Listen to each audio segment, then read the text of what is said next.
Всем привет! На Paperboy у нас тема «Собираюсь ли я делать операции на фалопластику?».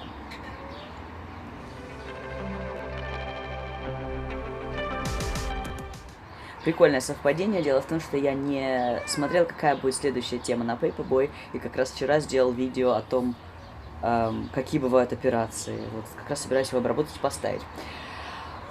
Блин, ну это очень личный вопрос, собираюсь ли я делать операции, которые еще иначе называются по коррекции пола. И в прошлом видео о том, какие вопросы не стоит задавать, я как раз сказал, что этот вопрос задавать не стоит, и большинство транс-людей не хотят, чтобы им задавали этот вопрос. Вот. Но по сути, я лично, делаю этот канал для того, чтобы просвещать. Ну, чтобы кому-то помочь, кто тоже, может быть, размышляет на эту тему и просто не имеет достаточной информации. И поэтому в моем случае это не секрет. Но если вы меня спросите на улице, то я вам, наверное, не отвечу. Зависит от того, какие у нас с вами отношения. Ну ладно, так вот. Я хочу делать фалопластику. Я, в принципе, знаю, к какому врачу я пойду, в какую клинику. Вот. И для меня это означает делать какие-то конкретные шаги, начиная от, соответственно, у меня уже есть разрешение на то, что больничная касса оплатит мне эти операции. Вот, это довольно долгий процесс, чтобы получить это. Вот, я это описывал в одном из моих видео на моем канале. Следующим шагом является избавиться от волос на том месте, откуда будет браться часть кожи для нового фаллоса. Вот, это будет, скорее всего, вот здесь, рука. Терминатор. Сразу вспоминается, когда так срывает с себя кожу, и там шевелит пальцами. Примерно так и будет выглядеть потом моя рука, наверное. Вот, потом вместо этой кожи кладется, пришивается кусок кожи из другого места, например, из ноги. Да, а после удаления волос, что длится несколько месяцев, потому что это несколько заходов, следуют операции такие, как поднятие клитора и присоединение к нему уретры, для того, чтобы можно было писать стоя. Одновременно с этой первой операцией еще вставляется специальная трубочка сюда под кожу и носится примерно 6 недель. Потом вот эта вся часть берется, заворачивается и пришивается туда, куда нужно. Это формирование нового фаллоса.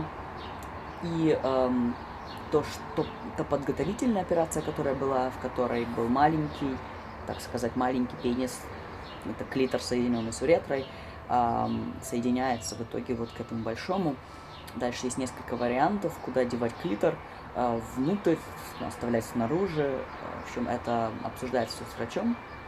Третья операция – это имплантирование силиконовых яичек. И четвертая, еще в третьей операции это формирование головки, а четвертая операция это имплантирование насоса.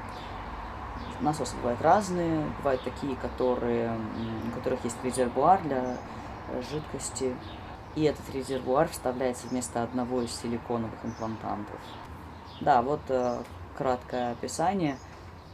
Лично я не считаю это своим долгом сказать это здесь, в этом видео, что делать такую операцию это не легкое решение, и такое решение не стоит принимать опрометчиво.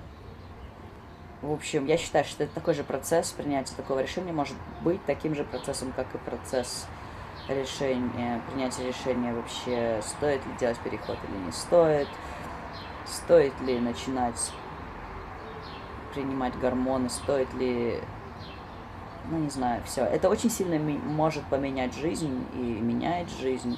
Это каждый должен для себя понять сам, стоит ли ему идти на риск операций поскольку не тот мужик, у которого обязательно есть член. И каждый для себя должен понять и решить, важно ли ему именно, чтобы был член.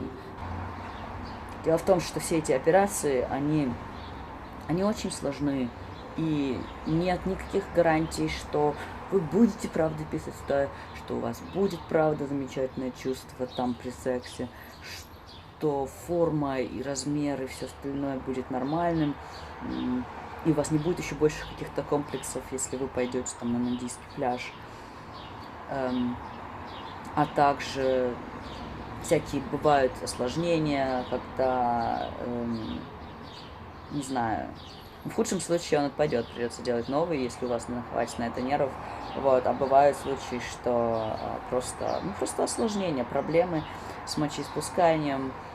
Врач может наделать всякой херни, например, я такого всего начитался, например, что врач при удалении матки яичников случайно каутером задел мочевой, и этот транс-человек не мог нормально ходить в туалет, потому что моча попадала в внутренние органы и потом каким-то образом выходила из заднего отверстия. Блин, это вообще не прикольно, вообще очень много чего неприкольного может произойти. И, к счастью, много трансов делятся своими историями, и я собираюсь тоже поделиться своей. Просто хочу сказать, что, не кайф, не берите это так вот по-немецки можно было бы сказать, на легкое плечо. Как это сказать? В общем, отнеситесь к этому вопросу очень серьезно. И не давайте обществу давить на себя. Обществу, которое говорит, что только тот мужик, у которого член. Спасибо за внимание. До следующего раза.